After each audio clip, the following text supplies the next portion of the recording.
Hello बच्चों, good morning. मैं रमोद Kumar platform coaching संस्थान पटना से सुपर सैटरडे प्रत्येक सैटरडे को सुबह 8 बजे से लेकर 9:15 बजे तक आप लोगों के सामने 25 से 30 क्वेश्चन बायोलॉजी का रहेगा, जिसका मैं डिस्कशन करूंगा। ठीक है, और आप सभी यूट्यूब पर लाइव देख सकते हैं। तो आइए क्वेश्चन अब हम डिस्कस करते हैं। ठीक है, अब ये देखो यहाँ पर है, सभी कवक सदैव होते हैं। कवक मतलब फंगी। फंगी तो जो भी कवक होंगे तो ये क्या होते हैं, ये सेप्रोफाइट्स होते हैं। सेप्रोफाइट्स का मतलब होता है मृतोपजीवी। मृतोपजीवी का मतलब होता है ये सड़े गले पदार्थों से अपना भोजन ग्रहण करते हैं। कवक क्या होते हैं, सेप्रोफाइट्स होते हैं। कवक के अध्ययन को आप क्या बोलते हो, माइकोलॉजी कहते हैं। और कवक की कोशिका भित्ति किसकी बनी होती है, काइटिन की बनी होती है। काइटिन एक प्रकार का क्या होता है, प्रोटीन होता है। काइटिन क्या हो गया, एक प्रकार का प्रोटीन होता है। ठीक है, कवक के अध्ययन को क्या कहेंगे, माइकोलॉजी। और कवक की कोशिका भित्ति किसकी बनी होती है, काइटिन की होती है। तो सभी कवक क्या होते हैं, सेप्रोफाइट्स, मृतोपजीवी। ठीक है, इसका आंसर क्या हो जाएगा, डी नंबर।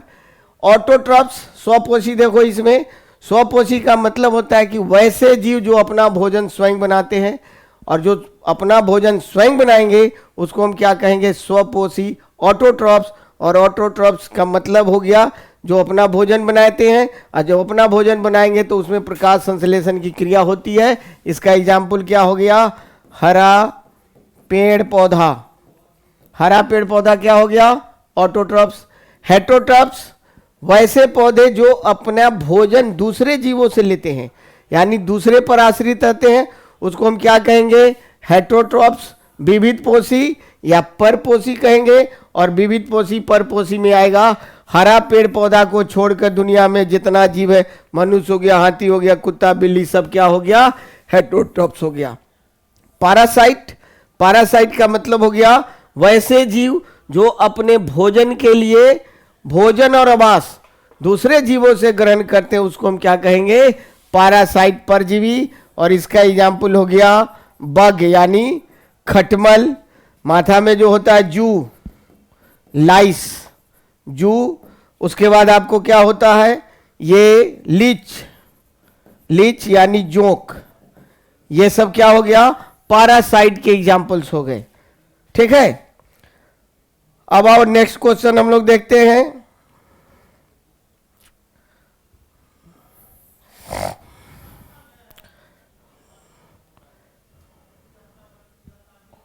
ये अगला क्वेश्चन पर, शरीर में लगी चोट की मरम्मत के लिए किस प्रकार का सेल विभाजन किया जाता है। किस प्रकार का सेल विभाजन, मतलब सेल डिवीजन। सेल विभाजन का मतलब सेल डिवीजन। सेल डिवीजन में देखो यहाँ पर माइटोसिस है, मियोसिस है। माइटोसिस मियोसिस दोनों, माइटोसिस और मियोसिस दोनों में से एक और होता है एमाइटोसिस। ये होता है असूत्री विभाजन। ठीक है, तो ये 3 डिवीजन होते हैं। तो पहले ये समझो, माइटोसिस डिवीजन की खोज सबसे पहले कौन किया था, वाल्टर फ्लेमिंग के द्वारा किया गया था, माइटोसिस डिवीजन। ठीक है, और माइटोसिस, शरीर में लगी चोट की मरम्मत के लिए किस प्रकार का सेल का प्रयोग किया जाता है, तो ये होता है आंसर इसका माइटोसिस डिवीजन। और माइटोसिस डिवीजन की खोज वाल्टर फ्लेमिंग के द्वारा किया गया। और ये आपको वाल्टर फ्लेमिंग के द्वारा, यह डिवीजन कहाँ होता है, सोमैटिक सेल में होता है। सोमैटिक सेल मतलब कायिक कोशिका। सोमैटिक सेल का मतलब क्या हो गया, कायिक कोशिका। कायिक कोशिका का मतलब वैसा रिप्रोडक्टिव कोशिका यानी जनन कोशिका को छोड़कर शरीर में जितनी भी कोशिकाएं पाई जाती है उसको हम क्या कहते हैं, सोमैटिक सेल, कायिक कोशिका कहते हैं। और माइटोसिस डिवीजन क्या होता है, कायिक कोशिका में होता है। और जब भी कायिक कोशिका में माइटोसिस डिवीजन होगा तो इससे जीवों का शारीरिक वृद्धि और विकास होगा। तो जैसा ही चोट लगेगी तो जहां पर चोट लगेगी वहां का सेल डैमेज होगा, सेल नष्ट करेगा, और सेल नष्ट करने के बाद माइटोसिस डिवीजन होगा, और जैसे ही माइटोसिस डिवीजन होगा उसके बाद क्या होगा, नए सेल का निर्माण होगा, और नया सेल का निर्माण होगा तो वो शरीर को उस जगह को नया सेल बनेगा। ठीक है। अब देखो मियोसिस डिवीजन, मियोसिस डिवीजन जो है ये जब भी होगा तो रिप्रोडक्टिव सेल में होता है, रिप्रोडक्टिव सेल यानी जनन कोशिका, जनन कोशिका में होता है, और इसमें रिप्रोडक्टिव सेल में मियोसिस डिवीजन होता है, और मियोसिस डिवीजन के फलस्वरूप जीवों में जो भी जहां पर होंगे उसमें स्पर्म एवं ओवम, यानी मनुष्य में स्पर्म और ओवम का विकास होता है, यानी शुक्राणु और अंडाणु का विकास होता है। ठीक है। यानी मियोसिस डिवीजन के फलस्वरूप स्पर्म और ओवम का निर्माण होता है।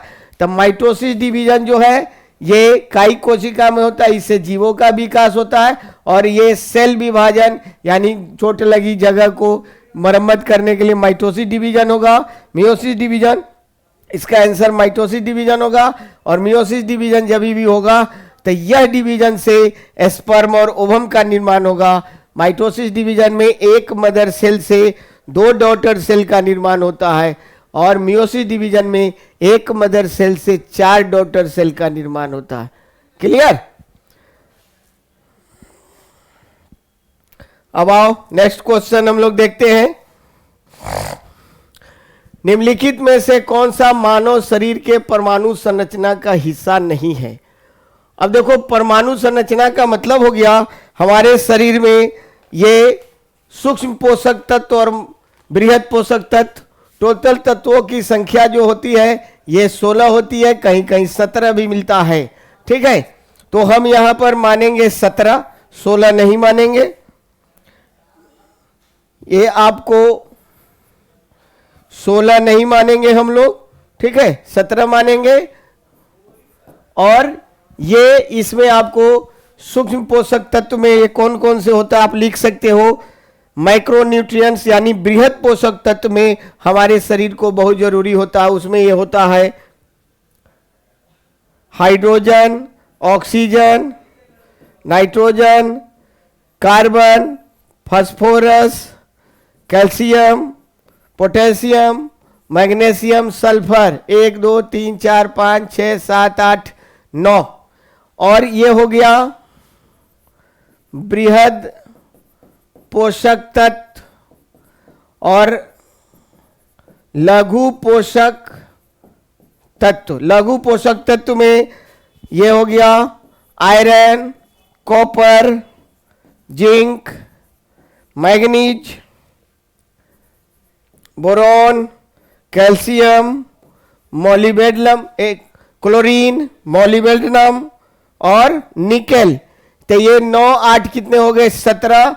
तो ये लघु पोषक तत्व को हमारे शरीर की कम मात्रा में जरूरत होती है, और बृहद पोषक तत्व को हमारे शरीर में क्यों ज्यादा मात्रा में जरूरत होती है। अब इसमें मिलाव कौन कौन है, तो हाइड्रोजन ऑलरेडी है, यहाँ पर फास्फोरस ऑलरेडी है, कार्बन ऑलरेडी है, कार्बन ऑलरेडी है।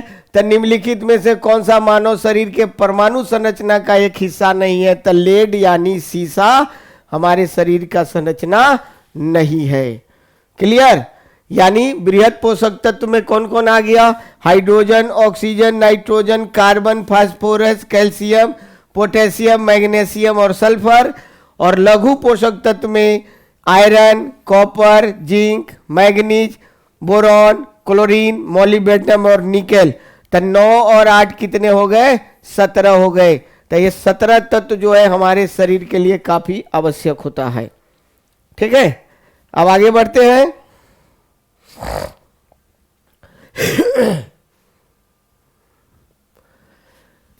अगला क्वेश्चन देखो, मेढक के दांत होते हैं होमोडोंट, थिकोडोंट, हेटेरोडोंट, हेटेरोडोंट लिखा हुआ हेटेरोडोंट। तो सबसे पहले समझो दांत के बारे में समझो। ठीक है। तो ये दांत जो होते हैं मनुष्य में जब एक ही प्रकार के दांत होंगे तब उसको हम लोग क्या कहेंगे? होमोडोंट कहेंगे। थीकोडोंट का मतलब होता है मसूड़ा में धसा होता है, जैसे मनुष्य का दांत जो है मसूड़ा में धसा होता है। हेटेरोडोंट का मतलब होता है भिन्न भिन्न प्रकार के दांत होते हैं, तो मनुष्य का दांत जो है 4 प्रकार के होता है। इनसीजर यानी कृंतक, कैनाइन, रदनक, प्रीमोलर, अग्रचावर्णक और मोलर यानी चावर्णक। तो ये 4 प्रकार के दांत हो गए।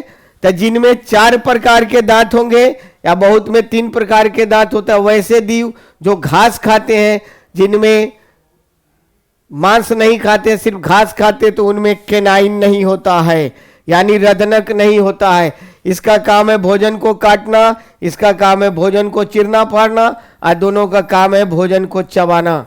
ठीक है, तो ये केनाइन जो है घास खाने वाले जीव में नहीं होता है। जैसे जो घास खाने वाले शाकाहारी जीव है, जैसे कुत्ता हो हाथी हो गया, खरगोश हो गया, गाय हो गया, बैल हो गया, भैंस हो गया, गधा हो गया, घोड़ा हो गया, जो घास खाने वाले जीव है उसमें केनाइन नहीं होता है।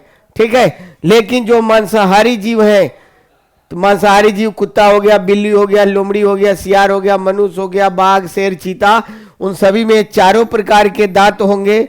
ठीक है, तब मनुष्य भी दांत के स्ट्रक्चर के आधार पर मांसाहारी जीव है।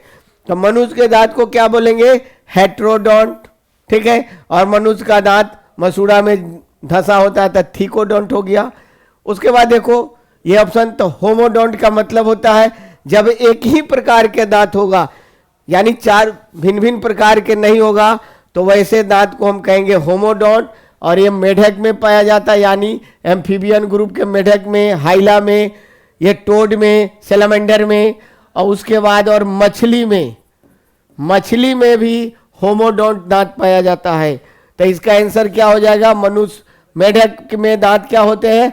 होमोडोंट होते हैं, यानी मेढक के दांत को क्या कहेंगे? होमोडोंट। तो जब एक ही प्रकार के दांत होंगे तो उसको होमोडोंट कहेंगे। मछली और मेढक में एक ही प्रकार के होते हैं। थीकोडोंट का मतलब जब दांत मसूड़ा में धसा होता है उसको थीकोडोंट कहेंगे, और जब भिन्न भिन्न प्रकार के दांत होता तो वैसे दांत को हेटेरोडोंट कहते हैं। जैसे मनुष्य वगैरह में जो दांत होता है वो हेटेरोडोंट होता है। तो इसका आंसर क्या हो जाएगा? होमोडोंट। अगला क्वेश्चन देखो, लाइकेन एक प्रकार का द्वैत पादप है जो 2 विभिन्न वर्गों के पौधों के सहजीवी का बनता है। सहजीवी सा बनता है, सहजीवी सहचर्य से बनता है। ये किन 2 वर्गों के पौधे होते हैं? अब देखो सबसे पहले समझो, लाइकेन जो है ये अलगी यानी शैवाल और फंगी यानी कवक के सम्मिलित रूप को क्या कहते हैं? लाइकेन कहते हैं। ठीक है, यानी शैवाल और कवक मिलके क्या बनाता है? लाइकेन बनाता है। कैसे? तो ये सजीवी संबंध है, सिम्बायोसिस जिसको बोलते हो। ये अलगी और फंगी दोनों को फायदा होता है। उसमें क्या होता है कि दोनों को लाभ होगा। जैसे मान लो कि फंगी के शरीर पर अलगी ग्रो करेगा, निकल जाएगा। फंगी जो है अपना भोजन नहीं बनाता है, तो अलगी में प्रकाश संश्लेषण की क्रिया होती है, इसमें क्लोरोफिल पाया जाता है। तो अलगी प्रकाश संश्लेषण की क्रिया करेगा तो ये अपना भोजन बनाएगा। ये फंगी को, कवक को भी खिलाएगा, अपने भी खाएगा, और कवक जो है शैवाल को रहने के लिए जगह देता है। और दोनों के सम्मिलित रूप को क्या कहते हैं? लाइकेन कहते हैं। लाइकेन को बायो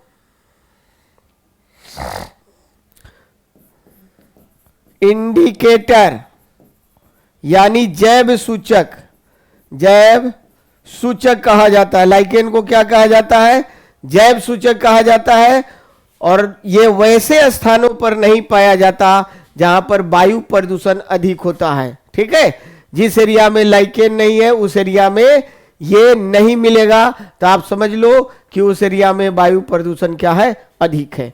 तो इसका आंसर क्या हो जाएगा, कवक, शैवाल और कवक। ठीक है, कवक और श्वास नहीं होता है, कवक और बैक्टीरिया, तक कवक हो गया। बैक्टीरिया के अध्ययन को बैक्टीरियोलॉजी कहते हैं। ठीक है, और फादर ऑफ बैक्टीरियोलॉजी लीवेनहॉक को कहा जाता है। बैक्टीरिया की खोज लीवेनहॉक के द्वारा किया गया।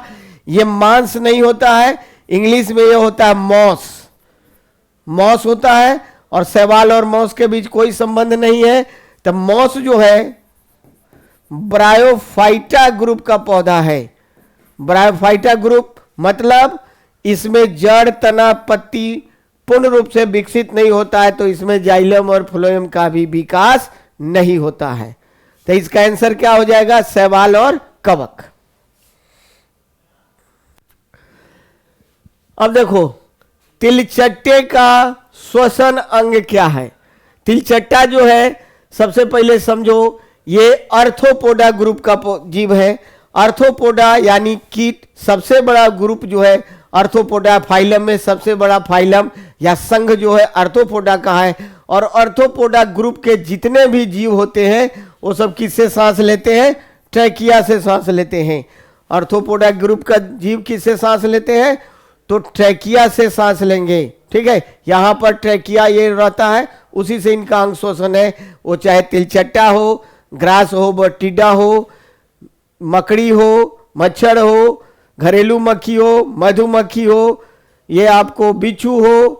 ठीक है, सभी का जो श्वसन अंग है, या झींगा हो जो मछली के रूप में खाते हो, सभी का वो श्वसन अंग यानी अर्थोपोडा ग्रुप का श्वसन अंग क्या है, ट्रैकिया है। तो तिलचट्टा का भी श्वसन अंग ट्रैकिया होगा। फेफड़ा से कौन कौन जीव सांस लेता है, तो इसका फेफड़ा से सांस लेता है मनुष्य लेगा, मनुष्य। उसके बाद जितना मैमल्स है, स्तनधारी है, सब फेफड़ा से। पक्षी से, पक्षी जितना है सब सांस लेंगे। उसके बाद मेढक का भी श्वसन अंग फेफड़ा है। मेढक 3 अंग से सांस लेता है, त्वचा से भी लेता है, फेफड़ा से भी लेता है, और ये आपको बक्कल का भी, टिमुक, गुहा से भी सांस लेता है। ठीक है, तो ये फेफड़ा हो गया मनुष्य का, पक्षी का, मेढक का। क्यूटिकुलर श्वसन अंग नहीं होता है। क्यूटिकुल जो है, क्यूटिकुलर ट्रांसपायरेशन होता है, ये तना में होता है क्यूटिकल, और उसके द्वारा सबसे अधिक बाष्पोत्सर्जन की क्रिया आपको पत्तियों के द्वारा होता है, लेकिन 5% तना के द्वारा होता है, यानी क्यूटिकल के द्वारा होता है। तो ये पौधे में होता है, ये श्वसन का काम नहीं करता। गिल्स के द्वारा कौन करेगा, मछली करेगा और लार्वा करेगा। लार्वा यानी मेढक का जो लार्वा है, टेडपोल लार्वा, ये मेढक का जो लार्वा, टेडपोल लार्वा, ये भी गिल्स से ही श्वसन करता है। और मछली जो है गिल्स से ही श्वसन करती है, जिसको आप गलफड़ा कहते हैं। क्लियर। तो तिलचट्टे का श्वसन अंग क्या हो गया, ट्रैकिया हो गया। हेमोग्लोबिन में कौन सी धातु पाई जाती है। अब देखो हेमोग्लोबिन में सीधी सी बात है, आयरन धातु पाया जाता है। ठीक है, ये +2 इसका बैलेंसी दिया हुआ है, आयरन धातु पाया जाता है। ठीक है, तो ये आयरन धातु, अब देखो हेम का मतलब होता है आयरन, आयरन, और ये कंबाइंड किससे करेगा, ग्लोबुलिन, ग्लोबुलिन प्रोटीन से। तो ये आयरन और ग्लोबुलिन प्रोटीन हमारे शरीर में होता है। आप जानते हो ब्लड प्लाज्मा में 4 गो प्रोटीन होता है, अल्बुमिन, ग्लोबुलिन, प्रोथ्रोम्बिन और फाइब्रिनोजेन। तो अल्बुमिन का काम है ये रक्त को गाढ़ा बनाता है, ग्लोबुलिन एंटीबॉडी का भी निर्माण करता है, और प्रोथ्रोम्बिन और फाइब्रिनोजेन जो होता है ये रक्त को थक्का बनने में सहायक होता है। तो हेम और ग्लोबुलिन यानी आयरन और ग्लोबुलिन प्रोटीन मिलेगा तो क्या बनेगा, हेमोग्लोबिन। और हेमोग्लोबिन में कौन सी धातु होती है, आयरन धातु यानी लोहा धातु होता है। ये मैग्नीशियम धातु कहाँ होता है, क्लोरोफिल में यानी पर्ण हरित में होता है। इसका आंसर सी नंबर होगा, पर्ण हरित में होता है। अब देखो मोलस्का ग्रुप के जीवों में जो रक्त होता है उनका रक्त होता है हेमोसाइनिन उनके रक्त में हेमोग्लोबिन नहीं होता है, हेमोसाइनिन होता है। और हेमोसाइनिन के कारण रक्त का रंग क्या होता है? हरा या नीला। और इसमें कौन सी धातु पाई जाती है? कॉपर धातु पाई जाती है, जिसके कारण ये आपको मोलस्का ग्रुप यानी जिसको सीप, शंख, घोंघा, इनके जो ब्लड है वो हरा और नीला दिखाई देते हैं। उसमें कौन सी धातु पाई जाती है? कॉपर, तांबा, जिंक किसी में नहीं पाया जाता। तो इसका आंसर क्या होता है? हेमोग्लोबिन।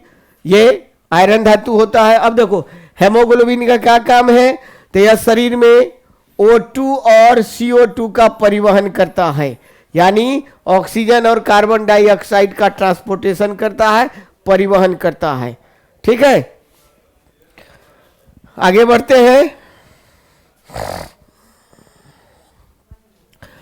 हमारा दंत बल्क इनामेल से बना होता है। सबसे पहले देखो, ये दांत का स्ट्रक्चर थोड़ा सा समझ लो। ये इस तरह से हमारा दांत होता है। ठीक है, जितना ये ऊपर होता है उससे ज्यादा नीचे होता है। इस तरह का स्ट्रक्चर होता है दांत का। इसको बोलते हैं गम, मसूड़ा। और ये हो गया इनामेल, और ये अंदर वाला हो गया डेंटाइन, और ये हो गया रूट। नीचे जो दांत होता है मसूड़ा के नीचे, उसको रूट बोलते हैं, दांत का जड़। ठीक है, ये गम मतलब मसूड़ा। इनामेल जो है ये दांत का ऊपरी परत है, यानी दांत दो परत का बना होता है। बाहरी परत को इनामेल और अंदर वाले पार्ट को डेंटाइन कहते हैं। कभी कभी पूछता है डेंटाइन किसका भाग है, तो दांत का ही भाग है। हमारे दांत में जो होता है ये कैल्शियम फॉस्फेट, ये सबसे अधिक 85% होता है, और कैल्शियम कार्बोनेट ये होता है 10%, और कैल्शियम फ्लोराइड और अन्य तत्व भी पाए जाते हैं। तो क्वेश्चन पूछ रहा है हमारा दंत बल्क यानी इनामेल जो है किसका बना होता है, यानी सबसे अधिक किसकी मात्रा होती है? तो इसका आंसर क्या हो जाएगा? कैल्शियम फॉस्फेट, ये सबसे अधिक होता है। और उसके बाद कैल्शियम कार्बोनेट भी होता है, 10% होता है। अगर मान लो कैल्शियम फॉस्फेट नहीं आंसर होगा, तो अगर ऑप्शन नहीं रहेगा तो ये भी आंसर हो सकता है। लेकिन ये कब होगा? जब ये नहीं होगा। तो कैल्शियम फॉस्फेट कितना परसेंट है? 85%। यानी हमारा दांत जो है दो लेयर का बना होता है। बाहरी परत को इनामेल, अंदर वाले परत को डेंटाइन कहते हैं। और डेंटाइन जो है, इनामेल जो है calcium phosphate, calcium carbonate, calcium fluoride, ये सब तत्व मिलके बने होते हैं। Calcium phosphate 85%, calcium carbonate 10%, calcium fluoride और अन्य तत्व पाए जाते हैं। तो हमारे दांत बल्क किसका बना होता है? कैल्शियम फॉस्फेट का बना होता है। ठीक है, नेक्स्ट क्वेश्चन देखो। एक मनुष्य स्मृति खो बैठता है, स्मृति मतलब मेमोरी। इस मनुष्य के मस्तिष्क का कौन सा भाग मनुष्य का कौन सा भाग प्रभावित हुआ है? अब देखो, आप जानो कि सबसे पहले जो फोर ब्रेन का पार्ट होता है वो होता है सेरिब्रम। और सेरिब्रम का काम है यादाश्त, चिंतन, बुद्धिमत्ता, यानी जितना याद करने की शक्ति, सोचने समझने की शक्ति, सब किस में होता है? ये प्रमस्तिष्क में होता है। प्रमस्तिष्क मतलब सेरिब्रम में होता है। तो इसका आंसर सेरिब्रम होगा। ठीक है, ये फोर ब्रेन का पार्ट है। फोर ब्रेन यानी अग्र मस्तिष्क का भाग है। ठीक है, और इसी में सब याद करने की, सोचने समझने सब शक्ति। तब स्मृति मतलब मेमोरी खो गया, मतलब उसको कुछ याद नहीं है, तो याद करने की शक्ति ही खत्म हो गया। तो किसमें? अग्र मस्तिष्क में ही ये प्रॉब्लम होगा। ठीक है, और ये जो है सेरिब्रम, प्रमस्तिष्क जो है, ये हमारे शरीर के ऐच्छिक क्रियाओं को भी ये नियंत्रित करने का काम करता है। ठीक है, तो इसका आंसर क्या हो गया? सेरिब्रम। अब देखो मेडुला, ये हाइंड ब्रेन का पार्ट है। हाइंड ब्रेन यानी पश्च मस्तिष्क का भाग है। और यह जो है ये ये देखो जितना श्वसन की क्रिया, श्वसन से जो भी संबंधित है, श्वसन की क्रिया, सांस लेना, सांस छोड़ना, उल्टी और अनैच्छिक क्रिया को यह नियंत्रित करने का काम करता है। मेडुला ऑब्लोंगाटा पूरा नाम होता है। अनुमस्तिष्क सेरिब्रम, यह भी हाइंड ब्रेन का ही पार्ट है और यह जो है हमारे शरीर को संतुलित बनाए रखता है। क्या करता है? हमारे शरीर को संतुलित बनाए रखता है। ठीक है, जब आप शराब पीते हो, दारू पीते हो, तो यही सेरेब्रम जो है असंतुलित हो जाता है, जिसके चलते शरीर का क्या होता है? बैलेंस गड़बड़ हो जाता है। और जैसे ही शरीर का बैलेंस गड़बड़ होगा तो आप क्या करते हो? पैर लड़खड़ाने लगेगा और गिर जाओगे। ठीक है, उसके बाद देखो डाइनसिफेलॉन। ये जो डाइनसिफेलॉन है ये फोर ब्रेन का पार्ट है। ये दो पार्ट में बटा होता है, एक है थैलेमस और दूसरा है हाइपोथैलेमस। एक है थैलेमस और दूसरा है हाइपोथैलेमस। अब देखो थैलेमस जो है यह भूख प्यास, ठीक है, नींद और नींद से जागने का केंद्र है। जिनको नींद नहीं आता है उनको थैलेमस में ही प्रॉब्लम होता है। मौसम गर्म है कि ठंडा है, थैलेमस में ही अनुभूति होता है। तो ये भूख प्यास ताप थैलेमस इस सब का ये अनुभूति होता है। ठंड गर्मी का अनुभूति होता है, नींद और नींद से जागने का अनुभूति होता है। हाइपोथैलेमस जो है यह जो है प्रेम, खुशी, घृणा, ठीक है, नफरत, गुस्सा, भूख प्यास, ये थैलेमस जो है ये गर्म दर्द ठंडा नींद और नींद से जागने का केंद्र है। थैलेमस क्या है? गर्म दर्द ठंडा नींद और नींद से जागने का केंद्र है।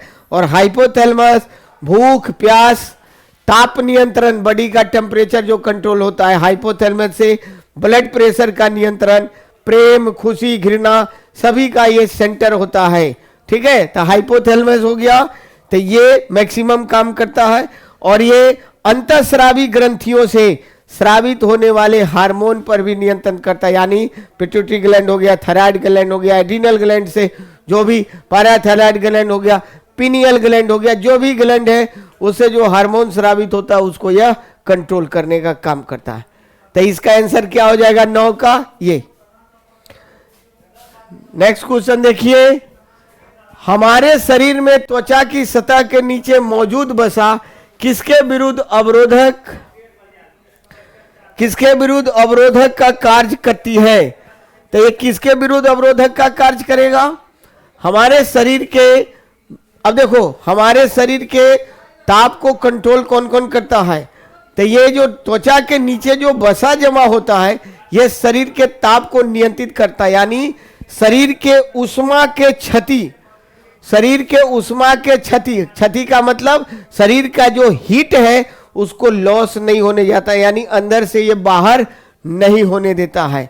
ठीक है, ये इसको आप ऐसे कह सकते हो, ये बॉडी टेम्परेचर को भी नियंत्रित करता है।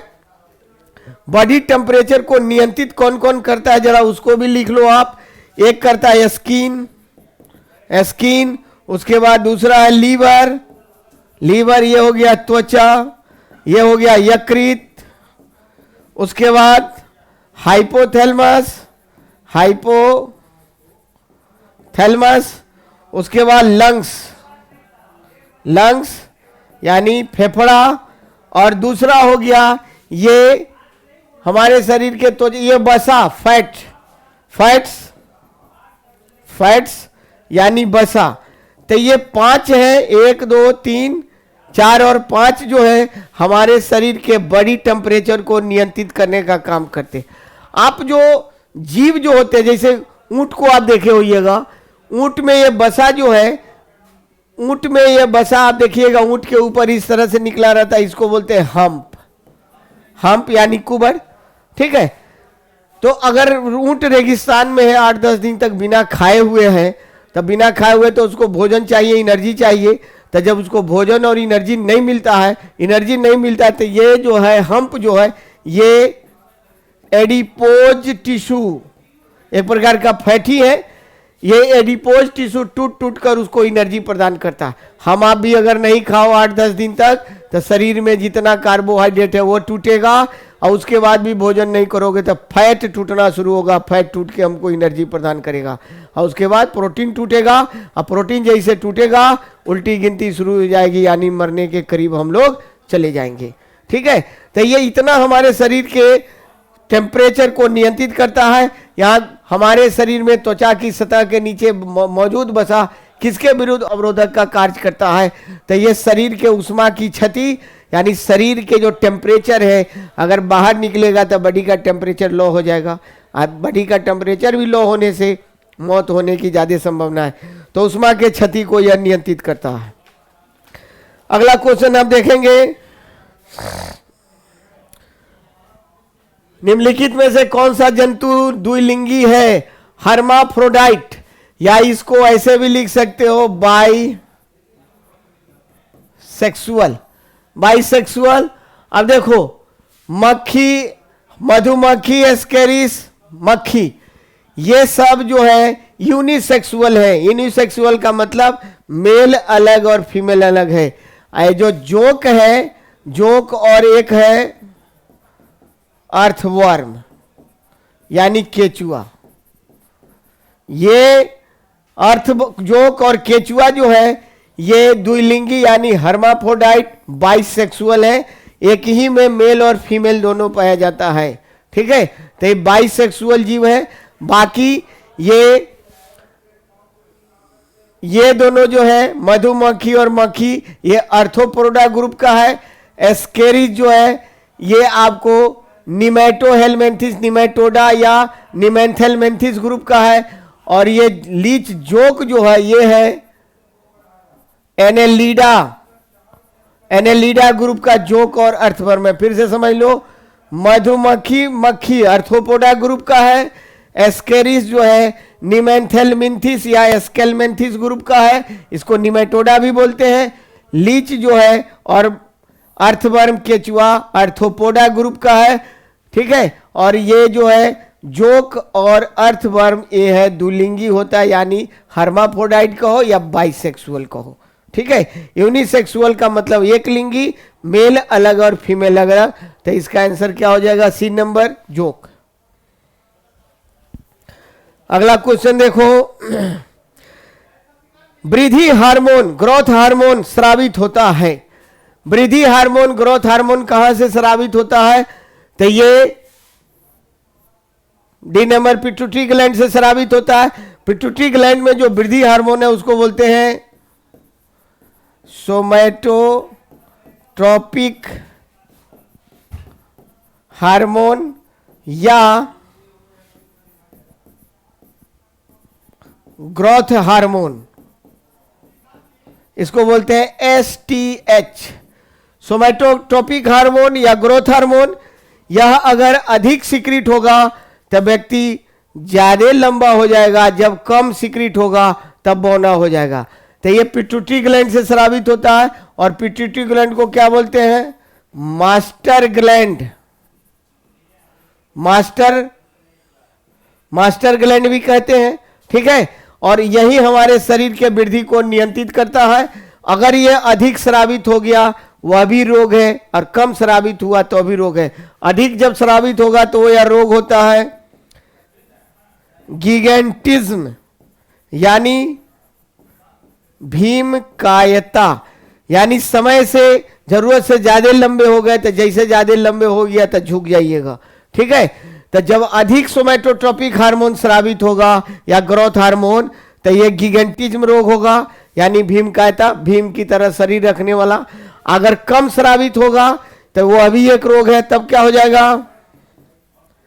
ड्वार्फिज्म यानी बौनापन, यानी आप क्या हो जाइएगा? बौना हो जाइएगा, नाटा हो जाइएगा। ठीक है, तो ये ज्यादा सिक्रीट होगा तो भी दिक्कत है, कम सिक्रीट होगा तो वो भी दिक्कत है।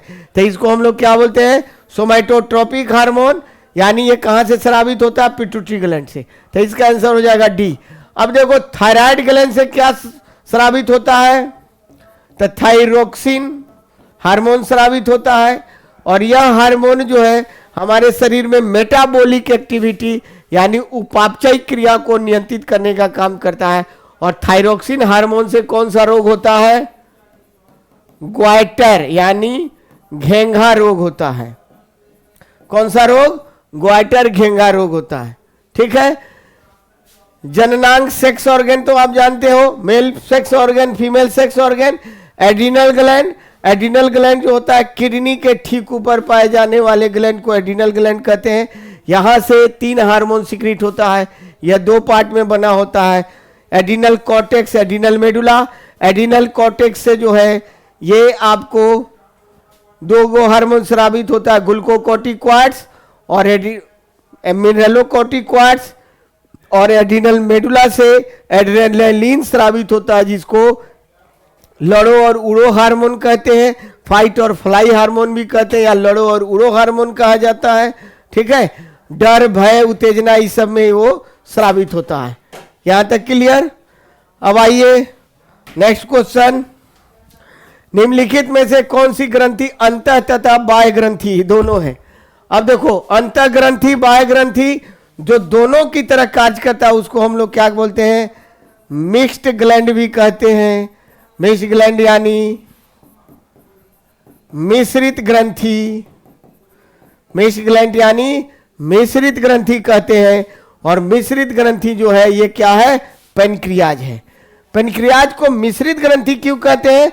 तो यहां से हार्मोन और इंजाइम दोनों स्रावित होता है। इंजाइम में 3 इंजाइम स्रावित होता है। एक होता है ये आपको ट्राइप्सिन,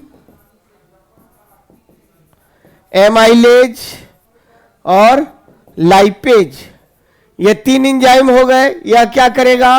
प्रोटीन का पाचन करता है, या कार्बोहाइड्रेट का, और यह फैट्स यानी वसा का पाचन करेगा। ट्रिप्सिन प्रोटीन का, एमाइलेज कार्बोहाइड्रेट का, और लाइपेज वसा का पाचन करेगा। ये 3 एंजाइम स्रावित हो गए।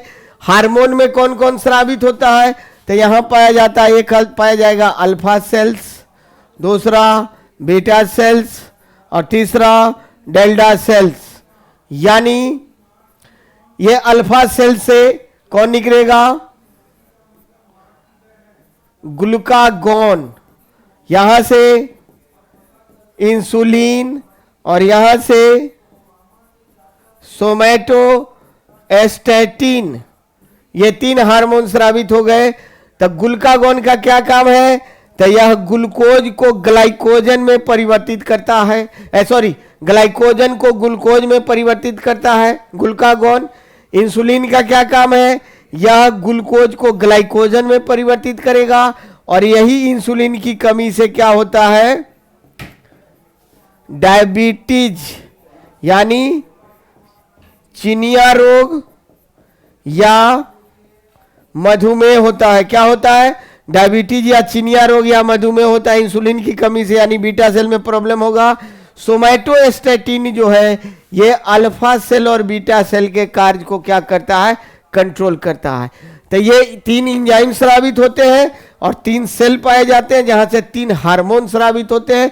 तो पेनक्रियाज जो है यह एंजाइम और हार्मोन दोनों स्रावित करता है, इसलिए इसको हम लोग क्या कहते हैं?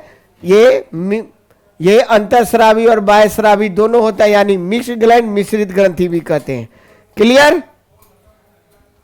अब जरा इसको समझिए। लीवर, तो लीवर जो है ये बहिस्रावी ग्रंथि है और सबसे बड़ा ग्रंथि है। इसका औसत वजन जो है 1500 ग्राम होता है।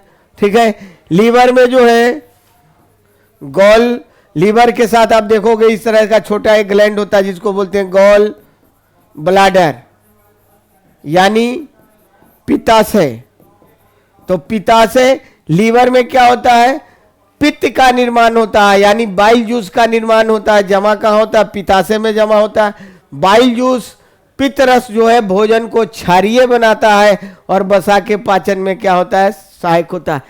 पित्त रस यानी बाइल जूस का पीएच मान जो है ये 7.7 होता है क्षारीय से। अभी बताया थायराइड ग्लैंड, थायरोक्सिन हार्मोन स्रावित होता है। तो ये क्लियर है। अब आओ जीन में होता है। अब देखो जीन का मतलब एक डीएनए के छोटे से टुकड़े को क्या कहते हैं? जीन कहते हैं। और जीन हमारे माता पिता के गुणों को संतानों में पहुंचाने का काम करता है। इस कारण से जीन को व्हीकल ऑफ हेरेडिटी यानी आनुवांशिकता का वाहक कहते हैं। क्या कहते हैं? आनुवांशिकता का वाहक कहते हैं। ठीक है। जीन का खोज किसके द्वारा किया गया था? जो हांसन के द्वारा किया गया था। तो जीन ऑलरेडी जब डीएनए का बना होता है, आज डीएनए में 2 पॉलीन्यूक्लियोटाइड होता है, यानी डीएनए 2 धागा का बना होता है। तो डीएनए में क्या होगा? ये जीन में क्या होगा? पॉलीन्यूक्लियोटाइड होता है। ठीक है। अब देखो हिस्टोन प्रोटीन क्या हो गया इसका आंसर? पॉलीन्यूक्लियोटाइड। हिस्टोन प्रोटीन क्या होता है? तो ये क्रोमोसोम जो बना होता है, ये डीएनए, क्रोमोसोम में क्या होते हैं? डीएनए, आरएनए, उसके बाद हिस्टोन प्रोटीन और नॉन हिस्टोन प्रोटीन होता है। ये किस में होता है? डीएनए क्रोमोसोम में होता है। ठीक है। लाइपोप्रोटीन, आपको पता होना चाहिए कि प्लाज्मा मेम्ब्रेन जो है, जिसको आप कोशिका झिल्ली बोलते हैं, प्रोटीन एवं वसा यानी फैट्स का बना होता है। इसी के सम्मिलित रूप को हम क्या कहते हैं? लाइपोप्रोटीन भी कहते हैं। यानी प्रोटीन और वसा के सम्मिलित रूप को लाइपोप्रोटीन कहते हैं। और कोशिका झिल्ली जो है लाइपोप्रोटीन का बना होता है। हाइड्रोकार्बन जानते ही हैं, हाइड्रोजन और कार्बन जो मिलके बनता है, मीथेन, इथेन, एसिटिलीन, ये सब क्या है? हाइड्रोकार्बन है। तो इसका आंसर क्या हो जाएगा? 14 का ए नंबर। अगला क्वेश्चन देखो, कार्बोहाइड्रेट का पाचन होता है। ठीक है। अभी हमने बताया है कि कार्बोहाइड्रेट का पाचन अग्न्याशय में यानी पेनक्रियाज में किसके द्वारा होता है? एमाइलेज के द्वारा होता है। यानी स्टार्च यानी मंड क्या है? कार्बोहाइड्रेट का पॉलीसेकेराइड है। तो इसका पाचन एमाइलेज, एमाइलोप्सिन नहीं एमाइलेज होता है। इसिन लिखा है तो उसे कोई दिक्कत नहीं है। ठीक है। ये आपको एमाइलोप्सिन या एमाइलेज के द्वारा होता है। ठीक है। ये आपको भरमाने के लिए एमाइलोप्सिन दी, तो इसका होता है एमाइलेज। ठीक है। अब देखो, तो एक एमाइलेज होता है, एक होता है अल्फा एमाइलेज। अल्फा एमाइलेज किसको बोलते हैं? टाइलिन को। टाइलिन का उपनाम क्या है? Alpha amylase. और टाइलिन भी क्या करता है? कार्बोहाइड्रेट का पाचन करता है। सेलिब्री ग्लैंड से लार ग्रंथि से स्रावित होता है। तो कार्बोहाइड्रेट का पाचन कहां से शुरू हो जाएगा? ये मुंह से ही शुरू हो जाता है। ठीक है। अब देखो, तो ये इसका आंसर डी हो जाएगा। यहां एमाइलोप्सिन नहीं होगा, एमाइलेज होगा। ठीक है। इरेप्सिन यह निकलेगा छोटी आंत से, छोटी आंत से स्रावित होता है। यह क्या करेगा? प्रोटीन का पाचन करता है। एस्टियरेप्सिन कहो या इसी को लाइपेज भी कहते हैं। एस्टिएप्सिन को लाइपेज भी कहा जाता है। यह क्या करेगा? वसा का पाचन करेगा। और पेप्सिन, ठीक है, प्रोपेप्सिन या पेप्सिन का स्राव जो है आमाशय से होता है। और यह क्या करेगा? प्रोटीन का पाचन करेगा। तो कार्बोहाइड्रेट का पाचन कहां होता है? एमाइलेज के द्वारा। एमाइलोप्सिन, ये थोड़ा सा उल्टा लिखा हुआ है। एमाइलोप्सिन यानी एमाइलेज के द्वारा होगा। एमाइलेज जो है अग्न्याशय से यानी पेनक्रियाज से स्रावित होता है। टाइलिन को अल्फा एमाइलेज कहते हैं। यह भी कार्बोहाइड्रेट का पाचन करता है। यह पेनक्रियाज अग्न्याशय से स्रावित होता है। इरेप्सिन जो है ये छोटी आंत से निकलता है, प्रोटीन का पाचन करेगा। एस्टियरिप्सिन को लाइपेज कहते हैं, यह वसा का पाचन करेगा। पेप्सिन अमाशय से स्रावित होता है, प्रोटीन का पाचन करेगा। तो इसका आंसर क्या हो जाएगा? D number. एड्स का कारक है। सबसे पहले आप एड्स का फुल फॉर्म समझो।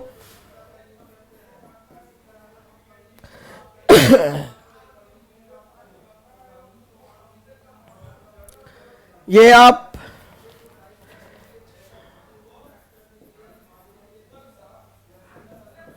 Acquired immune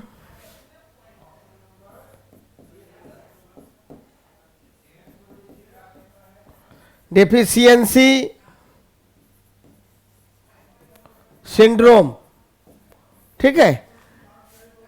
acquired immuno deficiency syndrome AIDS का फुल फॉर्म है। तो एड्स का कारण क्या है? HTLV मतलब वायरस थर्ड, ठीक है, फर्स्ट और सेकंड दूसरा रोग उत्पन्न करता है। HTL का फुल फॉर्म होगा human T lymphotropic virus, T human T lymphotropic virus, ये थर्ड आप दे सकते हो, ठीक है। तो ये जो है एड्स का कारक है, या एक और भी एड्स का कारक है HIV जिसको बोलते हैं human immuno virus, human immune virus, ठीक है। तो एड्स का फुल फॉर्म हो गया एक्वायर्ड इम्यूनो डिफिशियंसी सिंड्रोम, और ये HTL human T lymphotropic virus third होता है। ये हमारे HIV के लिए ये जिम्मेदार होता है। यह वायरस जो है लिम्फोसाइट, एक प्रकार का WBC है, लिम्फोसाइट्स को ये नष्ट कर देता है। तो जैसे ही लिम्फोसाइट्स को नष्ट करेगा तो हमारा शरीर में एंटीबॉडी का निर्माण नहीं होगा, यानी रोग प्रतिरोधक क्षमता क्या होगी? नष्ट हो जाएगी। तो जो उनको जो रोग होगा, अगर बुखार होगा तो मरेंगे बुखार से, क्योंकि बुखार से लड़ने की क्षमता उनकी क्या हो गई? खत्म हो गई। बुखार से लड़ने की क्षमता खत्म हो गई, तो वो रोग होगा तो मरेंगे बुखार से। पेट खराब है तो मरेंगे पेट खराब से। उसी को हम लोग क्या कहते हैं? एड्स कहते हैं। एड्स की उत्पत्ति दक्षिण अफ्रीका से हुई है, प्रथम बार सबसे पहले दक्षिण अफ्रीका से हुई है, ठीक है। तो ये हो गया TMV का मतलब होता है tobacco mosaic virus, tobacco mosaic virus. और TMV टोबैको मोज़ेक वायरस, ये इवानोव्स्की जो वायरस को खोज किए हैं वो तंबाकू के पत्ती में TMV यानी टोबैको मोज़ेक वायरस का खोज किए इवानोव्स्की के द्वारा, ठीक है। तो ये हो गया। उसके बाद ब्लड कैंसर ल्यूकेमिया, तो WBC की, रक्त में WBC की संख्या अगर बढ़ जाएगी तो उसको ल्यूकेमिया कहते हैं। अब बैक्टीरिया तो बैक्टीरियल डिजीज होता है। तो ये क्लियर। अब मनुष्य नेत्र की मोतियाबिंद कैटरेक्ट की शल्य क्रिया में शल्य चिकित्सक किसे हटाकर अलग करता है? तो ये शल्य चिकित्सक मतलब ऑपरेशन जो होता है, ठीक है, तो ये किसे हटाकर अलग करता है? तो ये जो हमारे आंख में इस तरह से देखो, अगर लेंस है यहाँ पर रेटिना पर है, तो लेंस में ये रेटिना के अंदर लेंस पर जो है अलग से मांसपेशी जम जाता है। जिनको मोतियाबिंद होगा तो देखिएगा पीला पीला वो व्हाइट रंग का जमा होता है। ये जो आइरिस है, ये आंख है, इस आंख में ये जो ब्लैक है, इस ब्लैक में भी एक ब्लैक है, ये आइरिस को प्यूपिल कहते हैं, उसी के ऊपर जमा हो जाता है, जिसके चलते प्रकाश नेत्र लेंस में नहीं जाता है। तो लेंस की अतिरिक्त मांसपेशी इस पर जमा हो जाता है, उसी को हटा के वो करता है। रेटिना पर प्रतिबिंब बनता है जो वास्तविक वस्तु से छोटा और उल्टा होता है, ठीक है। डायफ्राम नहीं होता है ये मांसपेशी में, ये लेंस होता है, ठीक है। और देखो नेत्रदान में क्या दान किया जाता है? कॉर्निया को दान किया जाता है। लोग बराबर एग्जाम में पूछता है कि नेत्रदान में क्या किया जाता है, तो कॉर्निया को दान किया जाता है। तो मनुष्य नेत्र की मोतियाबिंद की शल्य क्रिया में शल्य चिकित्सक किसे हटाकर करते हैं? तो लेंस की अतिरिक्त मांसपेशियां को हटा के ये उसका ऑपरेशन किया जाता है। 18 नंबर देखो, रक्ताल्पता एनेमिक स्थिति किसकी वजह से होती है? अब देखो एनेमिक स्थिति दो की वजह से होती है। एक आरबीसी की संख्या कम हो जाएगी, या दूसरा हेमोग्लोबिन की संख्या कम हो जाएगी। तो हेमोग्लोबिन की संख्या कम हो जाएगी, उसको भी होता है एनीमिया, और आरबीसी की संख्या कम हो जाएगी तो उसको बोलते हैं रक्त की कमी। तो ये रक्ताल्पता मतलब रक्त की अल्पता, तो ये आरबीसी की कमी के कारण होता है, और एनीमिया जो है हेमोग्लोबिन की कमी के कारण होता है। यानी दोनों के कारण से आप एनीमिया मान सकते हो, ठीक है, यानी हेमोग्लोबिन के कारण और आरबीसी के कारण। तो देखो आंसर क्या है, आरबीसी की कमी कारण। आरबीसी का निर्माण जो है बोन मैरो में होता है, अस्थि मज्जा में, और इसका जीवन काल 120 दिनों का होता है। 120 दिनों के बाद आरबीसी ये स्प्लीन या प्लीहा में क्या होता है, नष्ट हो जाता है। ब्लड प्लेटलेट्स ये रक्त को थक्का बनाने में सहायक होता है, और इसका भी निर्माण बोन मैरो अस्थि मज्जा में होता है, और यह भी नष्ट कहाँ होता है, स्प्लीन प्लीहा में। डब्ल्यूबीसी का भी निर्माण बोन मैरो में होता है, और यह नष्ट कहाँ होता है, रक्त में ही नष्ट होता है, ठीक है। और डब्ल्यूबीसी की कमी से ल्यूकेमिया रोग होता है, जो एक प्रकार का रक्त कैंसर होता है। अभी जस्ट पहले थोड़ा देर बताया है, ऑक्सीडेंट नहीं होता है। निम्नलिखित में से कौन सा विकल्प कृत्रिम पैर है? कृत्रिम पैर जो है यह जयपुर फुट है। इसका निर्माण जो है यह जयपुर फुट ये 1969 से हो रहा है। रबड़ का जो जिनका पैर और कट जाता है, रबड़ का पैर लगता है, जयपुर में ये बनता है, तो इसी को कृत्रिम फुट कहते हैं। यानी विकल्प कृत्रिम फुट है। एथलीट फुट जो है ये फंगल डिजीज है, यानी कवक से होने वाला रोग है। जो धावक वोक होते हैं, ज्यादा टाइट जूता पहनते हैं, तो वो अंगूठा के नीचे फंगस का इन्फेक्शन हो जाता है, उसी को हम लोग क्या कहते हैं, फंगल डिजीज, यानी एथलीट फुट। एथलीट फुट क्या है, फंगल डिजीज, फंगस से होने वाला, कवक से होने वाला रोग है। और कृत्रिम पैर जो है जयपुर फुट है, या जिनका पैर नहीं होता है, कट गया हो तो उनको लगाया जाता है, चलने के लिए आसान होता है। क्रो फुट, टेंडर फुट नहीं होता।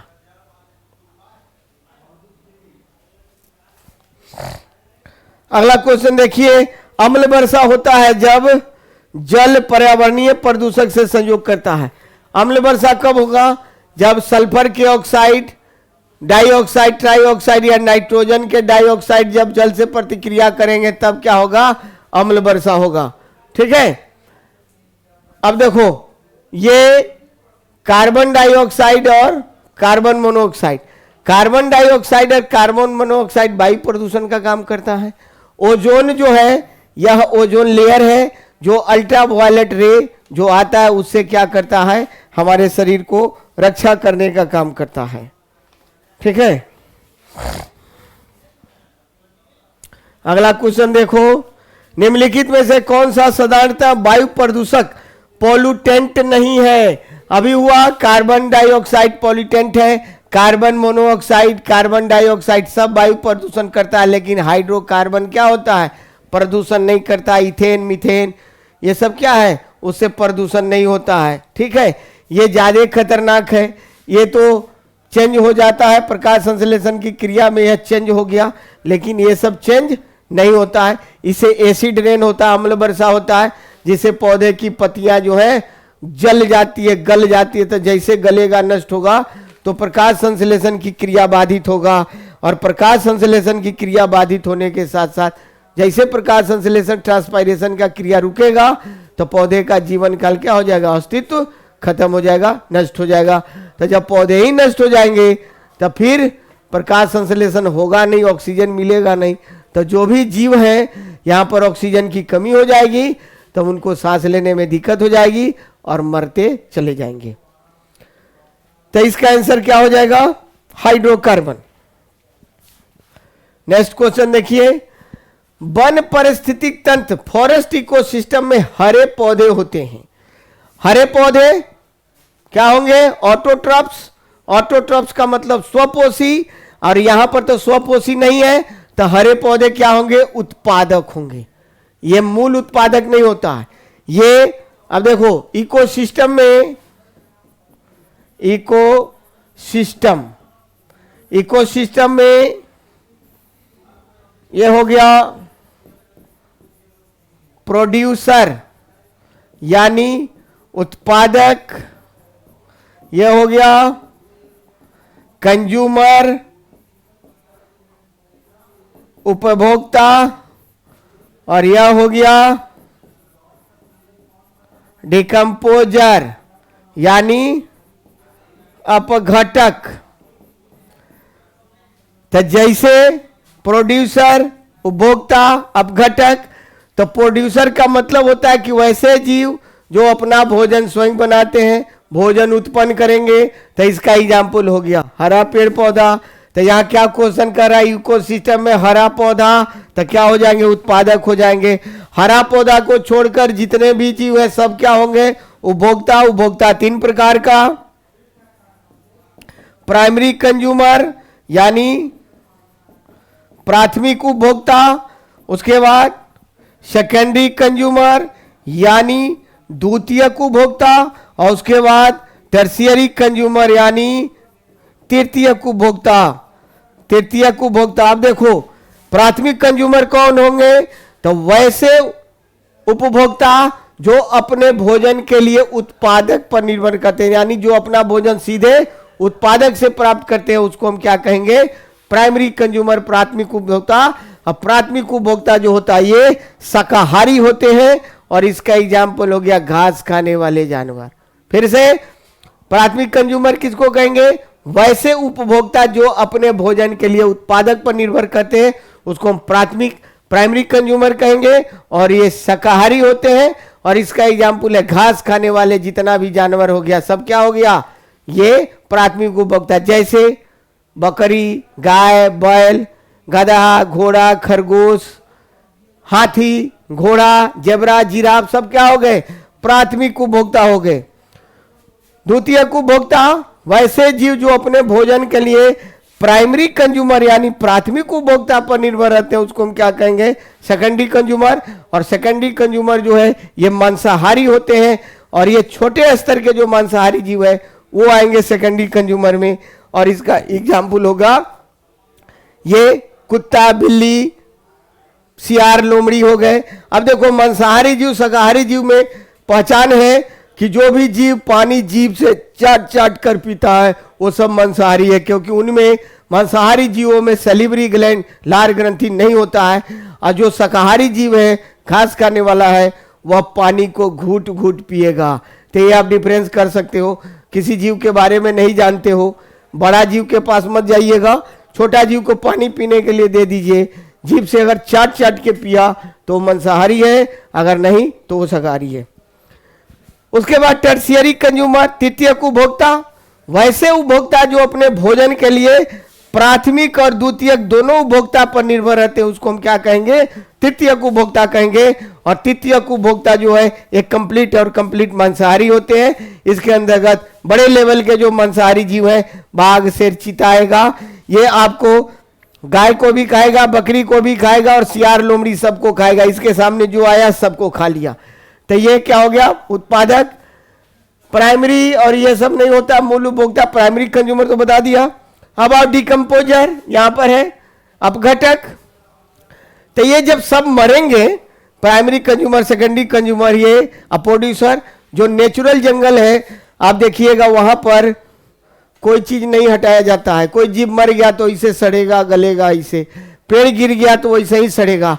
तो मृत उत्पादक और उपभोक्ता को सरल पदार्थों में अपघटित करने वाले पदार्थ को क्या कहते हैं, अपघटक कहते हैं। और ये इसके अंतर्गत क्या हो जाएगा, बैक्टीरिया आ जाएगा, और फंगी यानी कवक आएगा।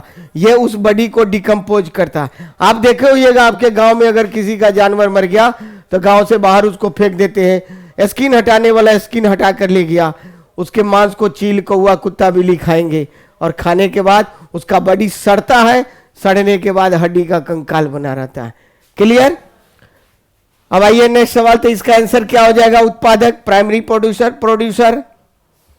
अगला क्वेश्चन है, पादप जो मिट्टी को से माजब जो मिट्टी से जो जल मिलता है, यानी पौधे को जो मिट्टी से जल मिलता है वह क्या है, कैपिलरी एक्शन के द्वारा उसको वो जल को ग्रहण करते हैं। यानी केशिका जल, कैपिलरी एक्शन, केशिकत्व के द्वारा उसको एब्जॉर्ब करते हैं। रन वाटर बाह्य जल का मतलब है नदियों नालों का जो जल है वो बाह्य जल हो गया। ग्रेविटेशनल वाटर नहीं होता, हाइग्रोस्कोपिक। आर्द्रता जल जो वायुमंडल में आर्द्रता है वो हाइग्रोस्कोपिक वाटर है, इसमें ज्यादा कुछ नहीं है। अधिकांश शैवाल में संग्रहित भोज होता है। शैवाल में जैसे ही भोजन संग्रहित होता तो एक्चुअल में स्टार्च यानी मंड के रूप में स्टार्च होता है। शैवाल के अध्ययन को क्या कहेंगे? फाइकोलॉजी। और इसमें क्लोरोफिल पाया जाता है जिसके कारण ये अपना भोजन स्वयं बनाता है। ठीक है, तो इसमें भोजन जो है स्टार्च यानी मंड के रूप में क्या होता है?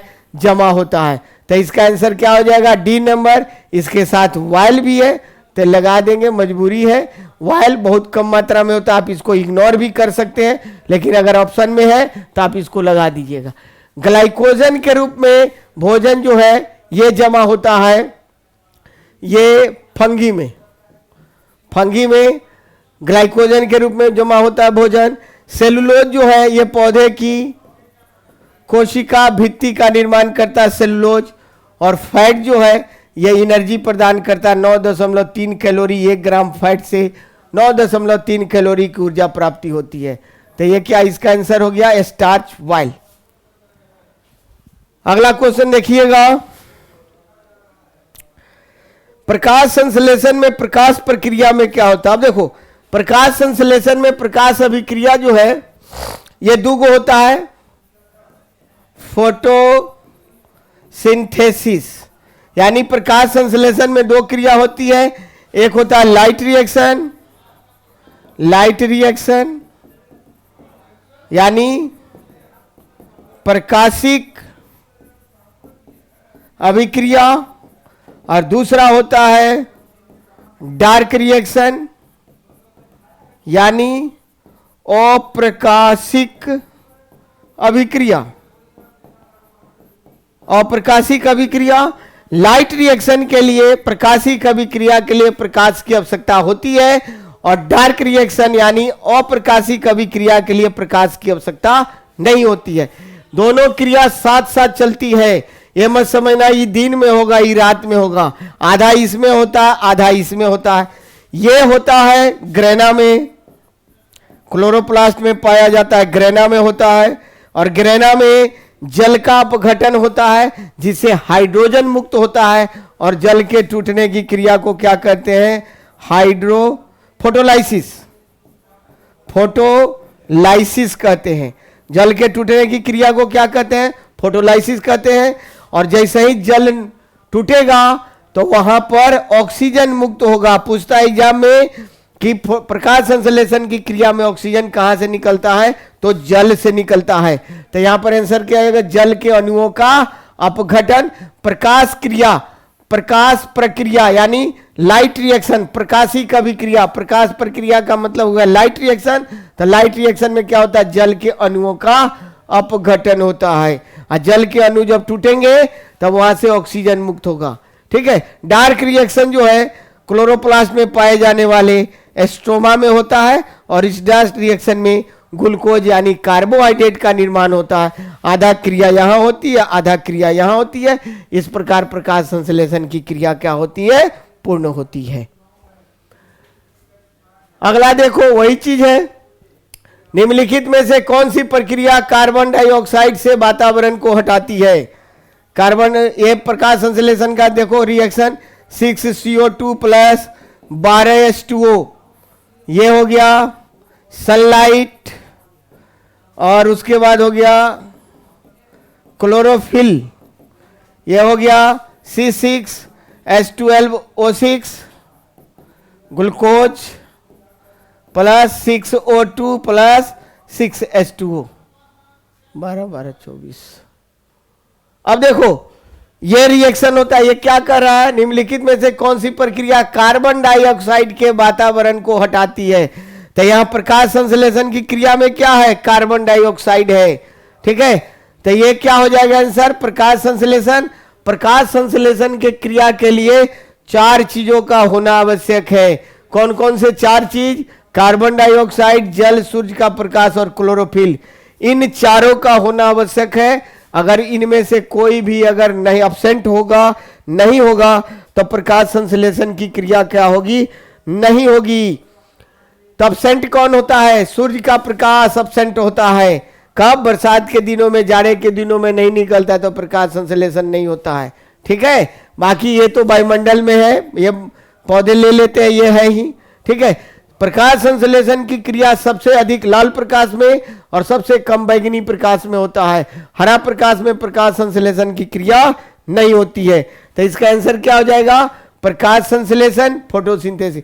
बायोडिग्रेडेशन का मतलब होता है जो भी चीज सड़ते हैं, आप कोई चीज को बाहर फेंक दो तो बैक्टीरिया, वायरस, फंगी के द्वारा उसको सड़ाया जाता है, उसको बायोडिग्रेडेशन कहते हैं।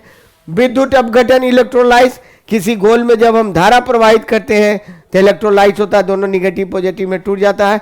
गैल्वेनीकरण, गैल्वेनाइजेशन, रबर का गैल्वेनाइजेशन होता है जिसको बाल्कनीकरण या गैल्वेनाइजेशन कहते हैं, जिसके कारण रबर में सल्फर मिला के गर्म किया जाता है, उस क्रिया को हम गैल्वेनाइजेशन या बाल्कनीकरण कहते हैं। तो यह भी हो गया। अगला क्वेश्चन देखो, पौधे का कौन सा भाग फूल बनने के लिए उत्तेजितकरण करता है? आप देखो, स्टेम एवं लीफ के सम्मिलित रूप को क्या कहते हैं? शूट। शूट यानी प्ररोह, और फूल जो है इसी शूट का रूपांतरण है जो पौधे का लैंगिक भाग है, सेक्सुअल पार्ट है। ठीक है, अगर मान लो आप बीपीएससी दे रहे हो तब तो स्टेम और तना अलग अलग है, तो पांचवा ऑप्शन लगा देगा। लेकिन अदर एग्जाम में 4 ऑप्शन है, तो फूल के निर्माण में पत्ती का योगदान जो है 65% है और तना का योगदान 35%। इसका 65, पत्ती का 65, तना का 35। तो किसका योगदान ज्यादा हो गया? पत्ती का।